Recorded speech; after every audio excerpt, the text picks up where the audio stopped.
Hi, it's John Gerritsen here from South Africa. I'm going to be continuing with the chat on the influence of occult music from churches like Bethel and some of the other Pentecostal churches in America. One of the things that we need to look at is the way they are using occult chanting and occult frequencies in the music. Now, you may think this is very strange, but it's not, because they are using it. One of the things that Benny Johnson, Bill Johnson's wife, advocates is using the 528 tuning fork. Now, a tuning fork is used to tune musical instruments to pitch. The 528 tuning fork is referred to by occultists as the love tuning fork, and it is not really tuned to an accepted musical pitch. It's off pitch. It does not fit one of the frequencies of musical pitches. The musical pitches are set by the tuning fork, and the accepted tuning pitch is 440 Hertz, which is the frequency of the A note, and this is commonly used in music, and instruments are tuned to this. Fixed instruments like pianos and organs and tubas, flutes, etc. are also fixed to the 440 Hertz tuning fork. So if you tune a guitar or a violin or a stringed instrument, you tune it to a tuning fork. So the 528 tuning fork is referred to as a love tuning fork, and it appears on occultist tables. It appears on the hexagram table of notes and frequencies and what they are used for.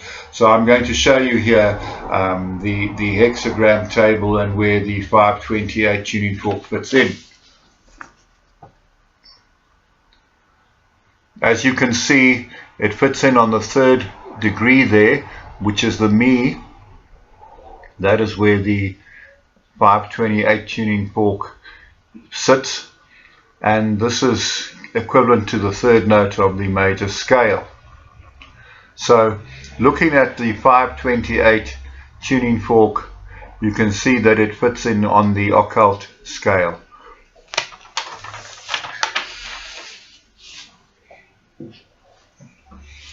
Now, music that they play in the bands is tuned to the 440 Hertz, but it's very interesting how Benji Johnson advocates the use of this, and so do occultists. They say this is a love tuning fork, and it's a frequency that you should all tune into.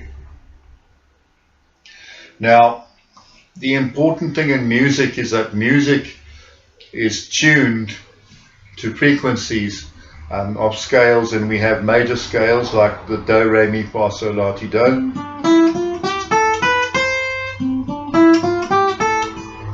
That is the major scale. Now, in the pentatonic scale, which is the scale used by most primitive cultures and by cultures using shamans and witch doctors, we have a pentatonic scale, which is a 5-note scale, which leaves out some of the steps. So the pentatonic major scale sounds like this. And you can hear it's a very Eastern sounding scale. It's used in Chinese music.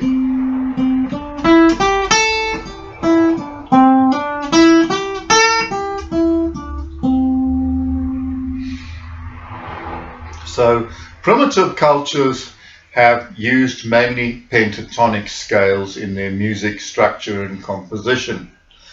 It's interesting how pentatonic scales today are used mainly in rock music and in Eastern music, where trance is used a lot. It has a hypnotic effect.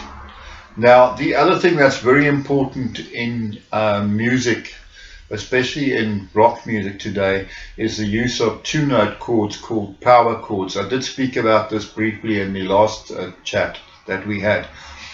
However, let's go a little bit more on this. There is a stability in a major chord. A major chord uses 3 notes of a scale: the first note, the third note, and the fifth note. So a major chord like C is made up of the notes C, E, and G.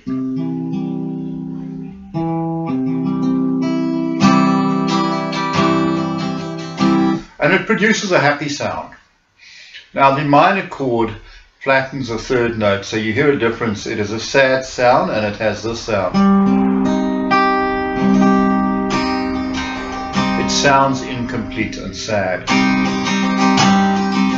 whereas the major is happier.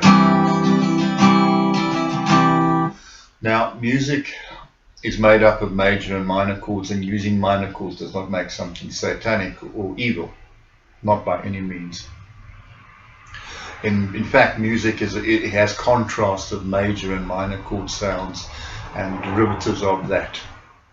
Now, what happens often in rock music is that we have a chord called a power chord, which uses only the first and the fifth, so you cannot tell whether it is actually major or minor,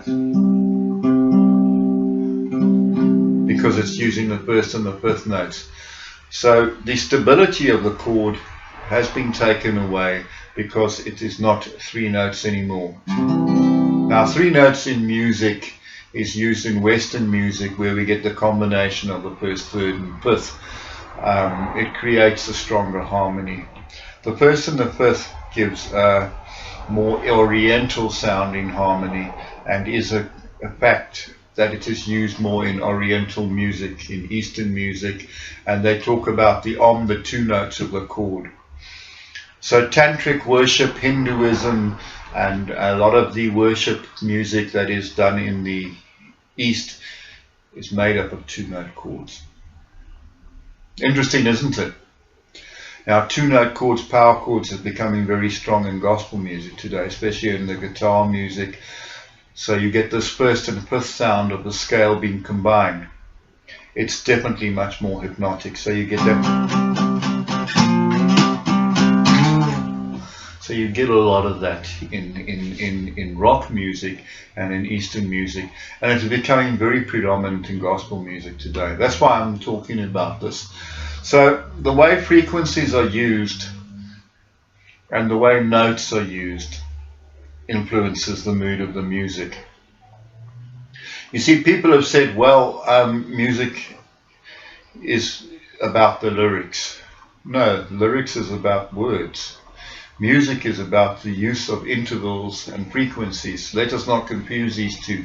So a song could have heavy intervals and frequencies and sad dissonant intervals and disturbing sounds and intervals, and could have good Christian lyrics, but the music is created by the way the sounds and the harmonies and the intervals are used, not the words.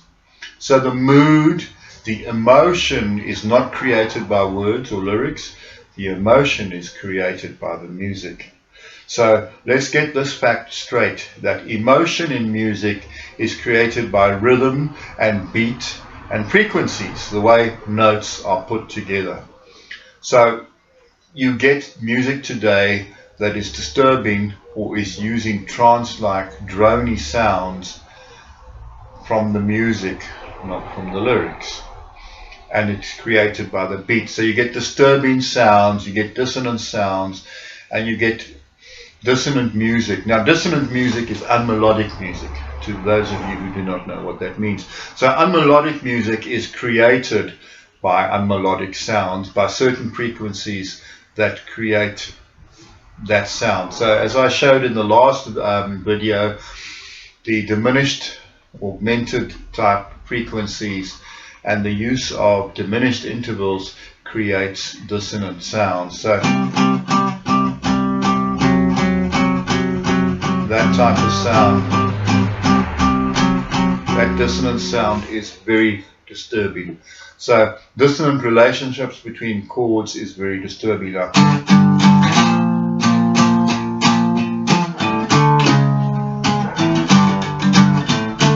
So the flat and fifth chords. Also just using droning power chords, even if they are in major intervals, creates a trance-like effect. So words that are completely repetitive and words that are completely almost meaningless, they become like mantra type things. So if you have a song that keeps repeating the name of Jesus or whatever, it becomes mantra like when it doesn't have a strong melody with it. And this is a tendency that's becoming today. So we have a band, they call yourself Jesus Culture. The culture that's being used is not really about Jesus. It's coming from Eastern repetitive mantra like sounds. And it's designed to put people into hypnotic states and in trance-like states, and also in a situation where they become manipulated by the sound completely. And once you've manipulated them with the sound, you can then influence them. Some interesting music. Go and look at Hell's Bells. History of rock music and warning about the dangers of rock and roll music.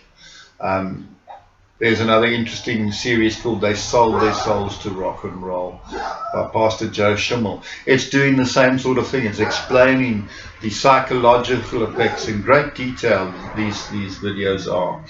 I would suggest you go and look at them. Don't miss them, because they will explain to you in greater detail than I can today how the music is affecting youngsters. Now, this is in secular music and rock and roll, but don't get me wrong. Today, church music, gospel music is becoming like heavy secular music, and it's using the same sounds and techniques. And yes, you're putting gospel lyrics to it, but that doesn't make it Christian. You can be singing about Jesus, but the vibe that is coming across is a mixture. You're mixing occult sounding music, trance music, shaman music, and putting Christian words to it. The message is distorted. I hope this has been interesting and a blessing to you, and I will be going further on this some more, but let this open your mind. Start to understand we're not here to attack Bethel people. We're not here to criticize them and destroy them. We're here to show them that, you know, what they're doing is not the gospel way. It's not using God's way, but they're using the way by distorting music of the devil. Till I see you again, really be blessed and have a great week. Take care now.